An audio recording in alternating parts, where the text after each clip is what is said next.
you agree that the heir apparent to MAGA is J.D. Vance? Well, I think most likely, in all fairness, he's the vice president. I think Marco is also somebody that maybe would get together with J.D. in some form. I also think we have incredible people, some of the people on the stage right here. So it's too early, obviously, to talk about it, but certainly he's doing a great job, and he would be probably favored at this point. Noteworthy that on the Sunday before the Republican National Convention, July 4th Sunday of 2024, it was Marco Rubio and J.D. Vance out on the Sunday shows defending then former president and candidate Donald Trump. His affinity for those two men is real. For the first time today, President Trump told us what a post-Trump Republican Party would look like, a.k.a. the future of MAGA. With us now, Congressman Lisa McClain of Michigan, chairwoman of the House Republican Conference, number 4 person in the House. Good to see you, ma'am. Thank you. I think what this is setting up is that there is a MAGA post-Trump, or a MAGA movement post-Trump. How do you have MAGA without Donald Trump? Well, I think he set a phenomenal foundation, you know, the Make America Great, put America first again. He set the foundation, and it is incumbent upon all of us to continue that movement moving forward. I don't think President Trump is going away anytime soon, even if he's not the president. I think he will have a lot to say and a lot of influence in the party going forward. How are you seeing, I know you're out right now selling the big, beautiful bill. Yeah. In 2018, he was not that effective on the campaign trail. In 2022, it was disasterful when he was out on the campaign trail and some of his picks. How do you see his role and his endorsements in 2026?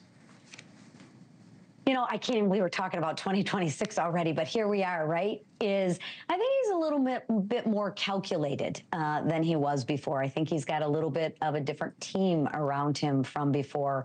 I think he has, you know, some very lofty goals and lofty agenda. He's got a lofty agenda. And I think he will surround himself and put people in those positions that their ideology aligns with his. So stay tuned. 2026 will be. Do you agree that his endorsement now in Republican primaries is still make or break? He is the kingmaker? No question. Absolutely no question. If he endorses you, I mean, you still have to put in the work. Right. But if he doesn't endorse you and you're running against somebody who he does endorse, my goodness gracious, that is an uphill battle that I'll tell you I wouldn't want to climb.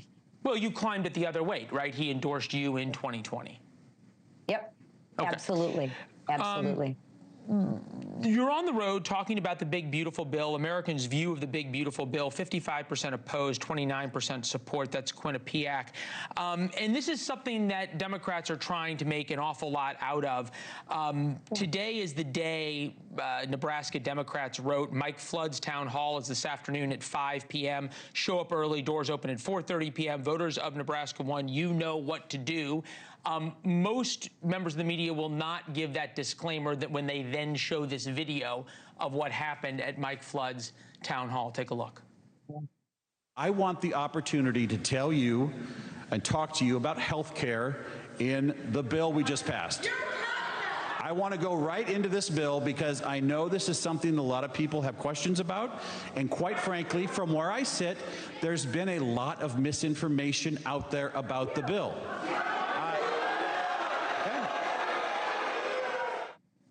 Don't know how many of those were people that answered the Nebraska Democrats' call to attend. But do you deny that there's a lot of people who are angry or at least questioning of Republicans right now, even folks who voted for Republicans? I'll share with you from my experience of being on the ground, no. I'll tell you, when I'm in my district, when I'm on the road, when I'm out doing roundtables, constituent meetings, et cetera, people are, for the most part, pretty happy and pretty excited, and they're in a good mood. So there is this massive disconnect from the Democrats and all of the fear-mongering to what I'm seeing on the ground with day-to-day hardworking Americans. I mean, they're happy. They feel like we are prosperous. Like we, I live in a manufacturing community. Part of my community is manufacturing. Okay. The other is farming, and they're excited because they see American jobs coming back. They see a future for their kids. They see us getting back to common sense. But I'm trying to. I hear you, but I'm thinking about a year ago, 8 months ago, when Donald Trump won the election. The last polling showed Republicans, the generic ballot, just asking people, do you vote for a Republican or Democrat? Republicans were up 2 or 3 points. So now they're down 2 or 3 points. Most recent Wall Street Journal poll, 46% Democratic, 43% Republican. If what you're saying is true, how do we explain this shift? Well, I'm not a big person for polls. Come on. I mean, what do you want the poll to say? Do you want the poll to say I'm a 6'2" blonde supermodel? We can get it to say that. So, generally polls are right. Take the average; it's generally right, especially if you take the trend lines. They're moving. Come on, people are still upset. There's something happening. I don't see it. I mean, that is your purview. That's the view on the lens that you see. I don't see it. We just avoided the largest tax increase in American history. Is that That's part of the problem? Job. It's hard to sell avoiding a tax increase versus giving people a tax cut? I think it's really hard to sell when you're selling against fear-mongering and straight-up lies, right? We've got to do a better job as Republicans, and that's what I'm on the road doing today, is we are bringing this bill to life. And the issue with this bill is we need to add some stories to it. And what I mean by that is no tax on tips. We're going out and we're talking to people on what a difference that will make, right? We're educating people on Medicaid. Let's take that issue straight up.